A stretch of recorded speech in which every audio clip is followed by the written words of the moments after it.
আসসালামাইকুম। আমার একাদশ দ্বাদশ শ্রেণীর প্রিয় শিক্ষার্থীরা, তোমাদেরকে ইতিহাস বিষয়ক অনলাইন ক্লাসে স্বাগত জানাচ্ছি। আজ আমরা ইতিহাস প্রথম পত্রে পড়ব। প্রথম পত্রে আমরা সপ্তম অধ্যায়ে ছিলাম মুক্তিযুদ্ধে বাংলাদেশ সরকারের, মুজিবনগর সরকারের কার্যক্রম। আজকে আমরা পড়ব। আজকে আমাদের পার্ট 4। গত ক্লাসে আমরা আলোচনা করেছিলাম গেরিলা থেকে সম্মুখ যুদ্ধ এবং মুক্তিযুদ্ধে পত্রপত্রিকার অবদান। আশা করি তোমরা সেগুলো নোট করে সুন্দর করে বইয়ে পড়েছো তো নাকি? তোমাদের বই কিন্তু সুন্দর করে নোট করে দেওয়া আছে পত্রপত্রিকার অবদান, আশা করি পড়ে ফেলেছো। আজকে আমরা মুক্তিযুদ্ধের স্বাধীন বাংলা বেতার কেন্দ্রের অবদান এবং মুক্তিযুদ্ধে নারীদের অবদান, এই দুইটা টপিক পড়ব। তাহলে চলো শুরু করি।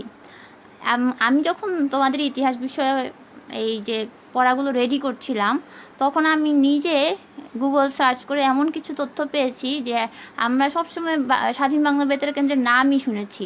হ্যাঁ, আমরা সবসময় এই যে গণ্যমান্য ব্যক্তিগুলো, আপেল মাহমুদ, তারপর আমরা অনেকগুলো নাম সবসময় মুখস্থ করে এসেছি, কিন্তু কখনো তাদের কার্যক্রম সম্পর্কে জানি নাই। হ্যাঁ, মোস্তফা মনোয়ার, এদের কার্যক্রম সম্পর্কে জানি নাই।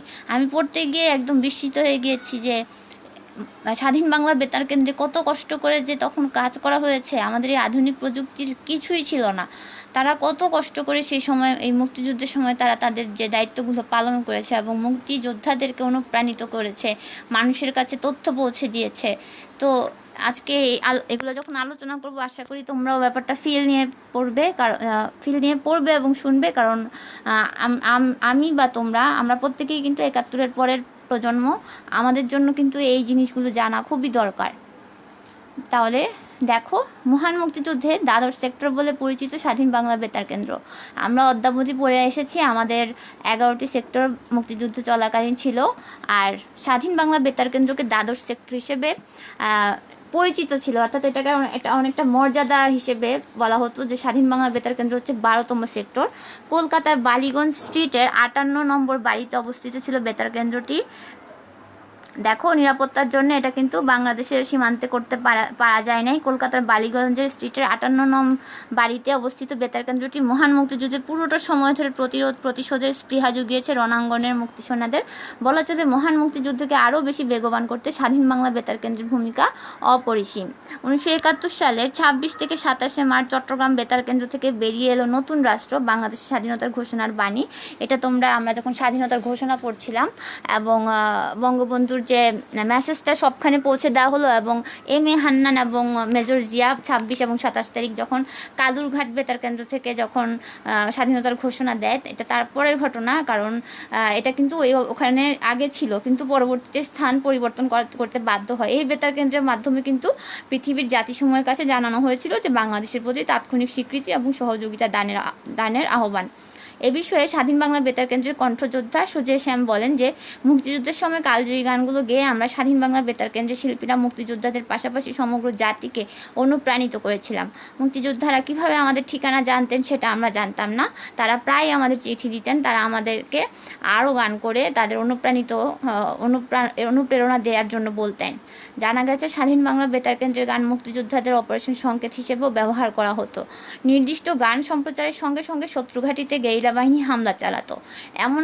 এমনইভাবে চেতনাদীপ্ত গানে গানে উজ্জীবিত করার মাধ্যমে স্বাধীন বাংলা বেতার কেন্দ্রের শিল্পীরা মুক্তিযোদ্ধা সহ সমগ্র জাতিকে প্রেরণা জুগিয়েছিল। এই ইনফরমেশনটা কিন্তু আমারও জানা ছিল যে গানের মাধ্যমে সংকেত দেওয়া হতো এবং সেই সংকেত অনুযায়ী গেরিলা হামলা চালানো হতো।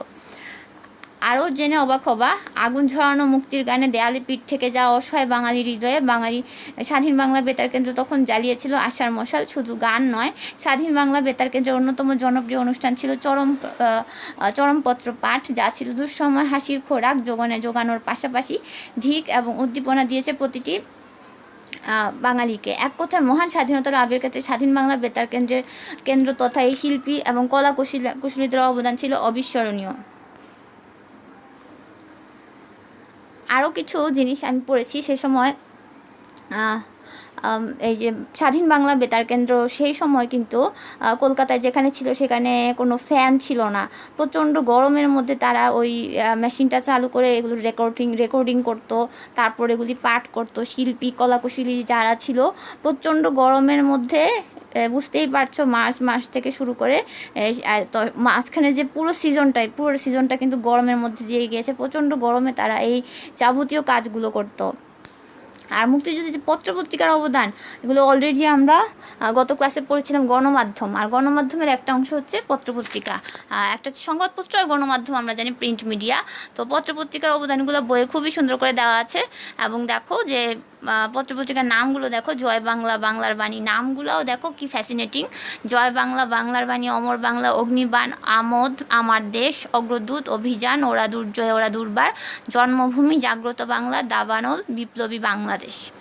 ডান পাশে একটি পত্রিকার ছবি দেখো, বাংলাদেশ পত্রিকাটার ছবি। এখানে হেডলাইন দেওয়া আছে, Joy Bangla, victory for Bangladesh, Bangladesh completely liberated, enemy surrenders unconditionally. তারপর বাম পাশে দেখো, অগণিত লাশ, ভয়াবহ ধ্বংসলীলা। সেই সময়কালের ইতিহাসের স্মৃতিচিহ্ন বয়ে তোলা এই ছবিগুলো। এরপর আসো মুক্তিযুদ্ধের নারীর অবদানে চলে আসি।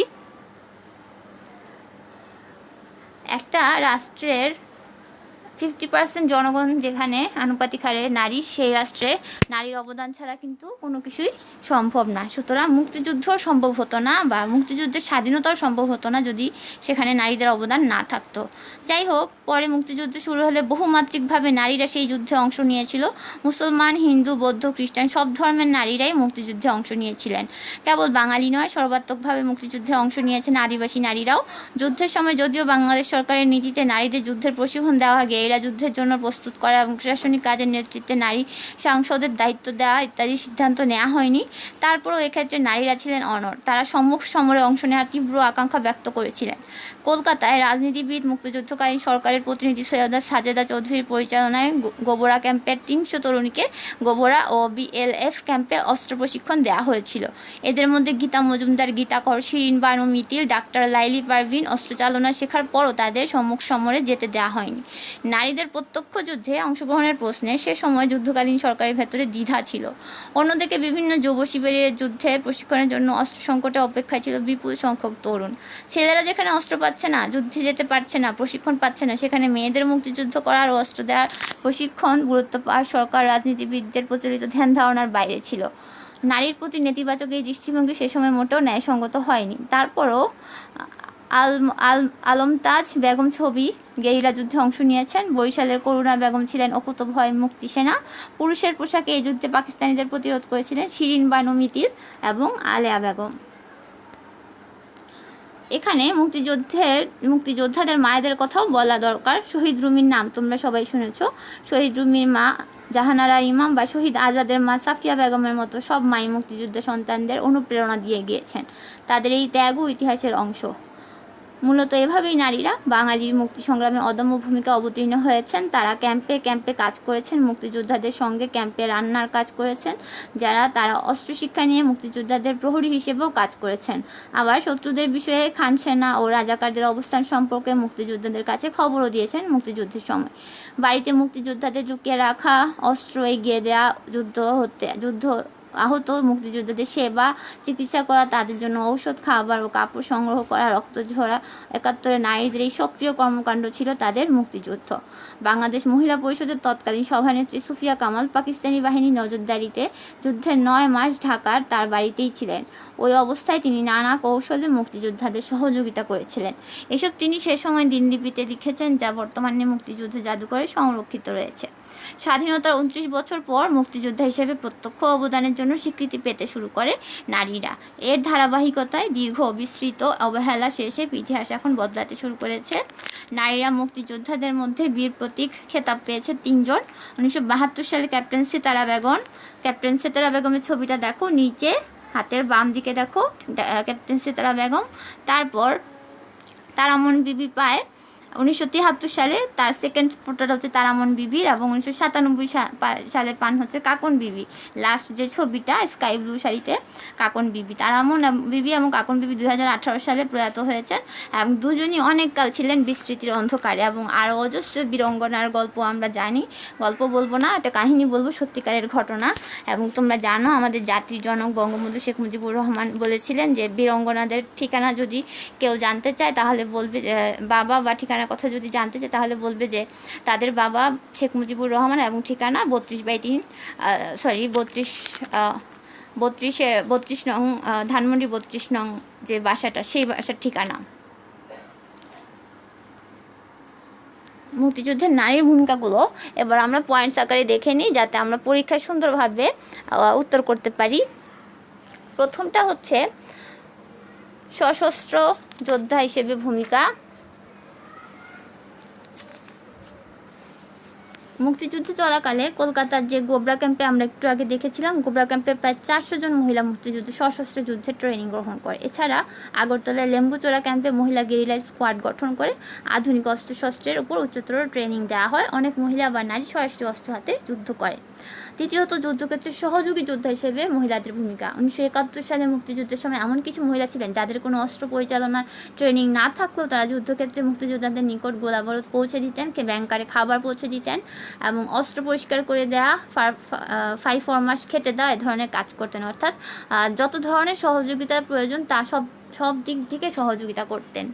তৃতীয়ত, মুক্তিযোদ্ধাদের আশ্রয়দাত্রী ও অস্ত্রশস্ত্র সংরক্ষক রূপে 1971 সালে নারী মুক্তিযোদ্ধারা গেরিলা কৌশল অবলম্বন করে সারা দেশে গ্রামেগঞ্জে ছড়িয়ে যান। গ্রাম বাংলার গৃহবধূরা মুক্তিযোদ্ধাদের নিরাপদে আশ্রয় দেন।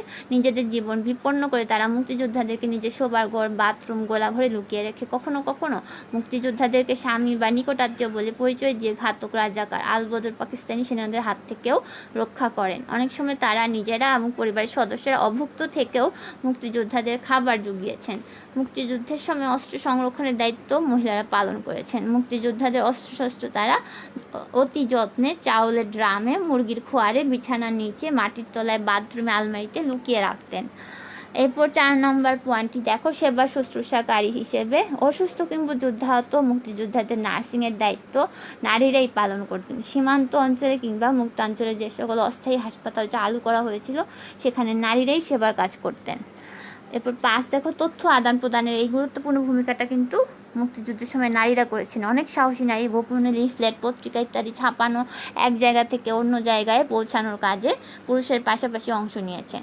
মুক্তিযুদ্ধে অংশগ্রহণকারী বুদ্ধিজীবীদের চিঠিপত্র এক জায়গা থেকে অন্য জায়গায় পৌঁছে দেওয়ার কাজেও নারীরা গুরুত্বপূর্ণ ভূমিকা পালন করেছেন। এমনকি অনেক নারী যৌনকর্মী, রাজাকার ও পাকিস্তানি সৈন্যদের কাছ থেকেও গুরুত্বপূর্ণ তথ্য সংগ্রহ করে মুক্তিযোদ্ধাদের নিকট পৌঁছে দিতেন। জনমত গঠনে নারীর ভূমিকা। মুক্তিযুদ্ধের সময় অনেক স্বাধীনতাকামী দেশি বিদেশি নারী সংগঠন সভা সমাবেশ করে বাংলাদেশের পাকিস্তানি সেনাবাহিনীর নির্যাতনের চিত্র তুলে ধরে জনমত সংগঠন করতে থাকে। Mrs Nurjahan Morshed MNA, Begum Badrunnesa Ahmed MNA, Mrs Rafia Akhter Dolly MNA, রাজনৈতিক নেত্রী মিসেস মতিয়া চৌধুরী, মালেকা বেগম, আয়েশা খানম, চট্টগ্রামের মুস্তারি শফি, পাবনার শিরিন বানু ও মিতিল, সুনামগঞ্জের দীপালি চক্রবর্তী, নেত্রকোনার রেখা সাহা এবং প্রমুখ মুক্তিযুদ্ধের প্রচার আন্দোলনে অংশ নেন। তারা মুক্তিযুদ্ধের সপক্ষে নারী সমাজকে সংগঠিত করেন এবং পুরো জনগণের মধ্যে একটা জনমত তৈরি করেন। সর্বশেষ হচ্ছে অনুপ্রেরণাকারী হিসেবে মুক্তিযুদ্ধে অনেক মা তার স্বেচ্ছায় তার ছেলেকে, বোন তার ভাইকে, তারপর স্ত্রী তার স্বামীকে মুক্তিযুদ্ধে পাঠিয়েছেন।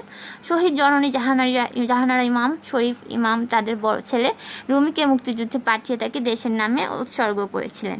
জাহানারা ইমামের মতো অসংখ্য মা ছিলেন যারা তাদের ছেলে স্বতঃস্ফূর্তভাবে যুদ্ধে পাঠিয়েছিলেন। বাঙালি জাতি চিরকাল জাহানারা ইমাম সহ শহীদদের মাকে শ্রদ্ধার সাথে স্মরণ করবে। আর সর্বশেষ পয়েন্ট যেটি, বিভিন্ন প্রচার মাধ্যম এবং সাংস্কৃতিক কর্মকাণ্ডে নারীরা ভূমিকা পালন করেছিল। 71 সালে মুক্তিযোদ্ধা তথা সে সময় সকল মুক্তিকামী মানুষকে উদ্বুদ্ধ করবার জন্য তাদের মনে চূড়ান্ত বিজয়ের আশার আলো জাগিয়ে তুলতে জনপ্রিয় মহিলা সঙ্গীত শিল্পী, নাট্যকর্মী, সংবাদ পাঠিকা, স্বাধীন বাংলা বেতার কেন্দ্র অনেক সাংস্কৃতিক কর্মকাণ্ডে অংশগ্রহণ করেছিল। এবং এখনও যদি তোমরা মুক্তিযুদ্ধের সেই সময়কালের গানগুলো শোনো, দেখবে অনেক গান আছে যেগুলো নারী কণ্ঠে গাওয়া, শিল্পীদের গাওয়া। হ্যাঁ, সে সময়ে শিল্পী সংস্থার ব্যানারে পুরুষ মহিলা শিল্পীগণ সীমান্তবর্তী শরণার্থী শিবিরে, মুক্তিযোদ্ধাদের ক্যাম্পে সাংস্কৃতিক অনুষ্ঠানে অংশগ্রহণ করে মুক্তিযোদ্ধাদের মনোবল চাঙ্গা করতেন। তাছাড়াও ভারতের বিভিন্ন রাজ্যে সাংস্কৃতিক অনুষ্ঠান করে মুক্তিযুদ্ধের পক্ষে জনমত গঠন করতেন। স্বাধীন বাংলা বেতারের এ সকল শিল্পী কলাকুশলীরা দেশাত্মবোধক গান, নারী লেখক, সাহিত্যিক, বুদ্ধিজীবীদের আলোচনা পর্যালোচনা আপামর বাঙালি জনগণকে মুক্তিযুদ্ধে উদ্বুদ্ধ করে রেখেছিল। তাহলে আজ এ পর্যন্তই থাক, তোমরা এই টপিকটাও নোটস করে বাসায় পড়ে ফেলো। সবাই ভালো থাকো, আল্লাহ হাফেজ।